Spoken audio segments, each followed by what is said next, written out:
নির্বাচন নিয়ে তো মারামারি ফালাফালি করতেছেন, কিন্তু ভয়ানক তথ্য পেলাম, মানে শুনলাম আর কি। আল জাজিরার অনুসন্ধানী সাংবাদিক জুলকার নায়ের, নামটা আসলে বলা মুশকিল, শায়ের, জুলকার নায়েন শায়ের, ওনার কাছে একটু শুনুন আপনারা।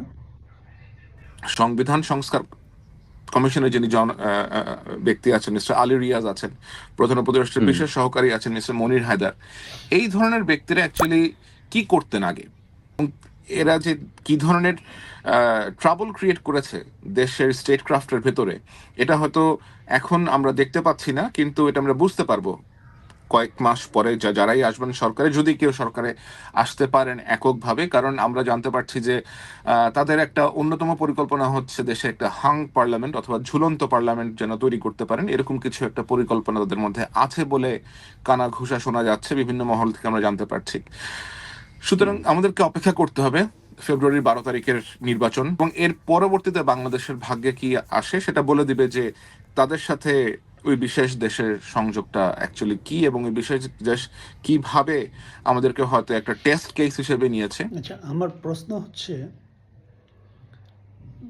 মানে এই সেই বিশেষ দেশটি কোনটি? মানে কোন দেশের এজেন্ডা বাস্তবায়িত হচ্ছে আমাদের দেশে? কাদের এজেন্ডা বাস্তবায়নে, যদি ওনার কথা সঠিক হয়ে থাকে, তাহলে কাদের এজেন্ডা বাস্তবায়নের জন্য জনাব আলী রিয়াজ সাহেব এবং মনির হায়দার সাহেব কাজে লেগে গেছেন? এটা কিন্তু আসলে এটা একটু আমাদের প্রশ্ন আর কি। আমার মনে হয় সবারই প্রশ্নগুলো করা উচিত। ঝুলন্ত পার্লামেন্টটা কি, এটা তো বুঝি না ভাই। ঝুলন্ত পার্লামেন্ট তো আসলে আমি বুঝতেছি না। এটা যদি আপনারা বুঝেন, এটা কি কোনো দেশের জন্য ভালো, এটাও বুঝি না। তাহলে কেন ওনারা এটা চাচ্ছেন?